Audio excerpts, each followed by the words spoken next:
Before we start today's video, make sure to check out BNA Sports Instagram. We're doing Arizona Cardinals Hate Week. It's really fun. Make sure to check it out. Hey guys, what's up? My name is Anthony. Welcome to another edition of BNA Sports Talk. And today, what I want to do is basically, today's Andrew Thomas Appreciation Day. Like, every day should be Andrew Thomas Appreciation Day. It's good to be a Giants fan right now. But I acquired footage of the Andrew Thomas press conference. By acquired, I mean I just looked it up on YouTube. But as the official Giants anger translator, as you know, I've done a couple of these videos before. I have to correct some of Andrew Thomas's comments about what he really wants to say. So, enjoy. What did the change in offensive line coaches, how did that impact you? What was your reaction to that? Was it impacted you specifically on the field as far as what technique you're using and how you're playing, if at all? For me, it definitely, was a difference having a different coach. But my approach is to take, everything I can from whoever's leading us, whoever's getting us right for the game. Mark Colombo, without any question. Mark Colombo, whenever he left, whatever week that was, just after the bye week, even before then, when Joe Judge stepped into the room, actually taught us things important to the game. Let me tell you, that's an elite coach. And I've been getting better every single week. And just as an offensive lineman and as a rookie, trying to find your footing early in a rookie year, you get to a game where you guys really control the game on the ground. How satisfying is that for you personally? I mean, it's a great feeling being able to run the ball whenever you want to against a pretty good front. And by good defensive line, I mean, they were pretty trash. I mean, give me something good. I want a challenge now. Thanks. Hey, Andrew, you said you just did minor technique changes with the new O-line coach. So, from the start of the season to now, is it more a factor of you just getting better or you made changes? I think it's a little bit of both. I took coaching points from both coaches. And I'm going to make this clear. I'm going to say it one more time.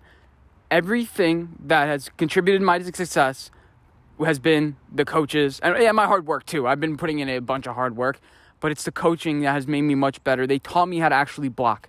You didn't drastically you techniques. You got better at them? Yeah, I'm just getting better. It's not a drastic change, no. By minor details, I mean that Mark Colombo is no longer teaching us. What have you really learned about yourself and about the NFL? What I've learned is I'm a pretty good stinking offensive tackle. People talking shit about me in the beginning of the season, how I'm playing bad. But overall, I think I've settled down and I'm starting to play well. New York media is pretty tough. But let me tell you, it's great when you're successful. It's great when you're doing really well because everyone loves you. And that's what I like about New York. So I'm going to keep on playing well, and hopefully people show me the same love back. I had to pinpoint one thing.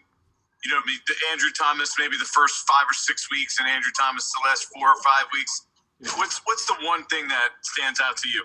I mean, for me, the thing that stands out the most would probably be the inside move. Obviously, in the beginning, that was something that I really struggle with oversetting, and that's been something that I've been working over the last few weeks trying to get better at, and I think that's made the biggest difference. But there's obviously other things. And don't forget, the first couple of weeks I was playing against Khalil Mack and Bud Dupree, and this was without a preseason to get my footing straight. I'm out here, we limited OTAs and limited practices and stuff like that, and all of a sudden I'm faced against Bud Dupree. I mean, give me a break. Andrew, I'm just curious what you've learned from going against Leonard Williams and what you make of him as a force on the other side of the line. He's a great defensive lineman. I get to go against him every day. A lot of times you see in the game he rushes on tackles. So. Oh, now you're talking about Leonard Williams, right? The guy you said is not worth $20 million. Let me tell you, the reason why I'm sweating is I just had 50 pass rush reps against him. This guy's legit. Speed rushing, edge rushing, bull rush. The dude has a bunch of moves. So, in practice I get to go against him, and it's just a great opportunity for me playing against a vet like that that's, very talented. I think he has 7 to 8 sacks this year. The Arizona Cardinals has something out for them this weekend. And then you faced Marcus a lot in training camp. You think that'll come in handy this week? Yeah, definitely. I'm excited to go against MG. Talking about MG, right? He's the MFer. That's what he's going to be this weekend. I'm looking forward to pancake blocking him. And you, Isaiah Simmons, if you want to join on him on the party, you can do as well. I'm looking forward to beating and destroying the Arizona Cardinals this weekend. Let's go Big Blue.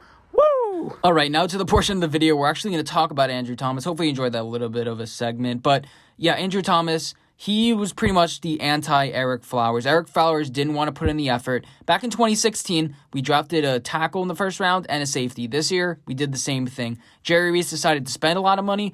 Dave Gettleman decided to spend money because we had money, but he didn't decide to take out his entire career with 5-year contracts just to get the players that he wanted. And so overall, it's just a great offseason. Andrew Thomas, his strengths, it's his size, it's his ability to learn.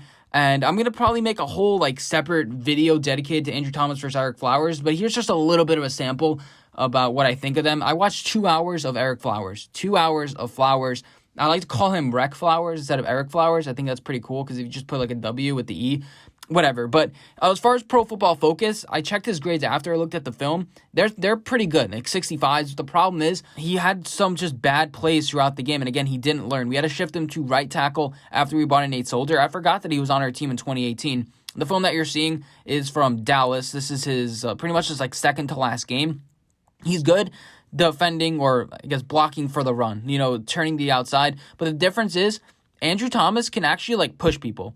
With Eric Flowers, he seemed a little bit off-footing sometimes. Sometimes he would miss some blocks because he didn't have quite the athleticism. He crossfades sometimes, sometimes not. But with a third-year left tackle at this point, you expect a little bit more development. And it may be the coaches. Overall, the whole offensive line didn't play well. I mean, I think we had Bobby Hart in 2016 when he was also playing. So in this film, you're seeing Nate Solder. The offensive line was just overall a mess. And Eric Flowers was able to somewhat pass block. He had some good reps against DeMarcus Lawrence. He had a good rep against Khalil Mack in one game that I watched. Again, we probably go through it, the entire thing. But Andrew Thomas learns. He's getting better. He mentioned in his interview the Tampa film. The reason why he's confident is Tampa. His worst game was against the Eagles. He got beat on the inside, got beat on the run, and he's still getting beat. But it's less and less and less. You're seeing growth. Again, it has to do with coaching. He was talking about it in the interview. I didn't play it because I wanted to do some fun clips, but putting his foot down, beating inside moves, adjusting from his Georgia days. That's why we love Andrew Thomas. That's why we brought him in. As far as him versus the other tackles, Mekhi Becton right now is a better player. He just is, but he's injured. He's big. That was a problem that we had with him. The best tackle in this draft right now, I think, is Tristan Wirfs. If I could redo the draft, maybe I'd take him. But Andrew Thomas is the next best guy. The reason why we drafted Andrew Thomas was so we can have a solid left tackle for 10 years. A guy you're not going to have to worry about as far as getting problems with emotionally, and that's what we got. We got a Lane Johnson. That's what the Eagles have. Tristan Wirfs may be a good tackle. We just wanted to get a good player. I don't care about the best player. It doesn't matter. We want to get a good player. Eric Flowers, not really that good of a player. Just a mess overall. Ben McAdoo even admitted after the season. I'll put up the quotes. It's just not good. Andrew Thomas he's big and physical. With Eric Flowers, he would get pushed around sometimes. He would literally just get pushed around. And with Eli Manning, he would get the ball out in 1.2 seconds. Daniel Jones doesn't do that. So Andrew Thomas has to adjust. He has to learn. And against Seattle, he faced against easy competition. We know that he can conquer easy competition. I want to see him go against Khalil Mack. I want to see him go against TJ Watt next year to see how much he has really improved. As far as the rest of the schedule, take a look at it. Myles Garrett, Olivier Vernon, that's a game I'm looking forward to. Him versus Yannick Ngakoue. I mean, there's so many just storylines that I'm looking forward to watch. Him against Dallas again. How does he play there? And I'm just really appreciative about Andrew Thomas, how he puts in the work, how he didn't get demotivated. We see with the interview, and now just play, baby. Just play. He has the athleticism. He just needed a little bit more of the technique to get used to everything like that. And he has the smarts to do it. Eric Flowers emotionally in the locker room, just not all there. It's just a consistent problem. Andrew Thomas, problem one week, missed late to one meeting. And he just fixed everything up. Partially Joe Judge again, but overall, really excited to watch him versus Isaiah Simmons. Let's go Big Blue. Giants preview tomorrow. Thank you guys for watching this video. Again, if you want to see me do a more in-depth preview, let me know, and I'll see you guys in my next one. See ya.